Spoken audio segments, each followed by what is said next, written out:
सबसे बड़ा सवाल यही है कि क्या मोदी को हराना मुमकिन है। मैं परिचय कराती हूं आपका खास मेहमानों से। बीजेपी के प्रवक्ता प्रेम शुक्ला हमारे साथ जुड़ रहे हैं, कांग्रेस प्रवक्ता अखिलेश प्रताप सिंह, समाजवादी पार्टी के प्रवक्ता राजकुमार भाटी, अरुण राजभर प्रवक्ता हैं एसबी-एसपी के, नवल किशोर आरजेडी के प्रवक्ता, धीरेन्द्र कुमार प्रवक्ता एलजेपी रामविलास, और साथ ही वरिष्ठ पत्रकार अभिज्ञान प्रकाश स्टूडियो में मेरे साथ मौजूद है। बहुत स्वागत आप सभी का। सबसे पहले प्रेम शुक्ला जी, 16 से सीधे 26 विपक्षी एकता की छलांग तो काफी बड़ी और मजबूत नजर आ रही है क्या? ठीक है, कुछ छलांग लगाने का अधिकार है। जब भी जो है कांग्रेस कष्ट के काल में आती है तो वो प्रयास करती है इस तरह का। आपको याद होगा 1998 में पचमढ़ी अधिवेशन में कांग्रेस का क्या रिजोल्यूशन था। उन्होंने ये रिजोल्यूशन दिया था कि जो क्षेत्रीय दल हैं ये राष्ट्रीय एकता के लिए खतरा है, छोटे दल जो हैं वो भारतीय राजनीति में और लोकतंत्र के लिए खतरा है। ये कांग्रेस का जो है प्रस्ताव था पचमढ़ी अधिवेशन का। उसके बाद जो है उनका, आप याद कर लीजिए, तालकटोरा स्टेडियम 2007 का अधिवेशन, उन्होंने फिर कहा कि छोटे छोटे दल जो हैं ये अलायंस पॉलिटिक्स के कारण कांग्रेस का नुकसान हो रहा है। और डीएमके को उस समय फिर से एक बार कहा गया कि राजीव गांधी के हत्यारों का समर्थन करने वाले ये लोग हैं। और जब 2009 में फिर से सत्ता में आए तो कनिमोई को तो जेल पहुंचा ही दिया, ये राजा जेल चले ही गए। तो कांग्रेस जब संकट के काल में होती है तो इस तरह के आयोजन करती है। भारतीय जनता पार्टी तो हमेशा से गठबंधन का जो राजनीतिक गठबंधन के शिल्पकार पंडित दीनदयाल उपाध्याय और डॉक्टर राम मनोहर लोहिया थे 1967 में। पहली बार गठबंधन की सरकार जो पूरे 5 वर्ष का कार्यकाल पूरा कर पाई अटल बिहारी वाजपेयी जी थे।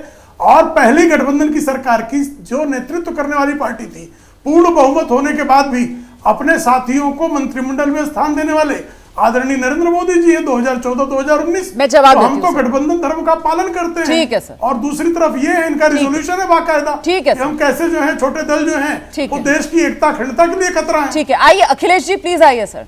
तो क्या मजबूरी का नाम कुनबा बढ़ाना, छोटे दलों को साथ लाना, यही है कांग्रेस का?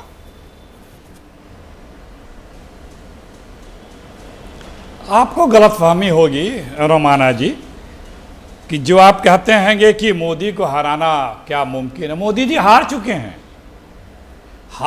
हैं, क्या उन्हें जीतना मुमकिन है कि नहीं, सवाल ये बनता है। और वो जीतना अब उन्हें मुमकिन नहीं है। अगर इन्हें आभास ये होता कि वो नहीं जीत रहे हैं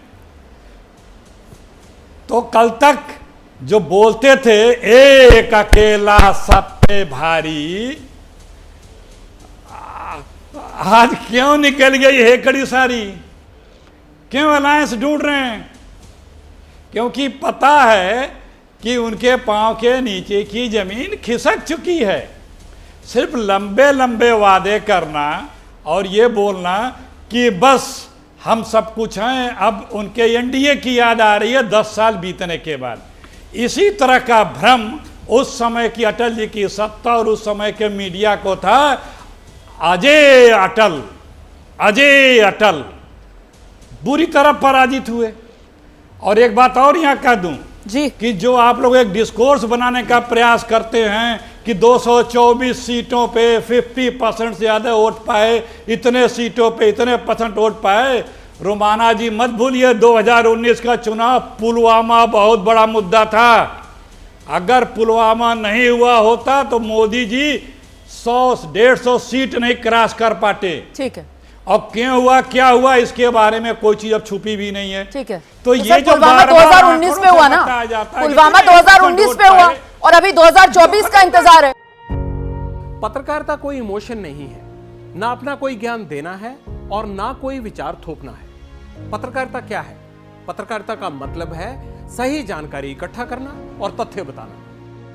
पत्रकारिता आज जितने महत्वपूर्ण दौर में है शायद पहले नहीं थी। इस दौर से निकलने के लिए सिर्फ सच दिखाने की जरूरत है, वो सच जो आपके हित को आगे रखे। इसलिए अब रात 9 बजे प्राइम टाइम नहीं होगा, ये आपका टाइम है। जगविंदर पटियाल के साथ देखिए पब्लिक इंटरेस्ट 17 जुलाई से सोमवार से शुक्रवार रात 9 बजे सिर्फ एबीपी न्यूज पर।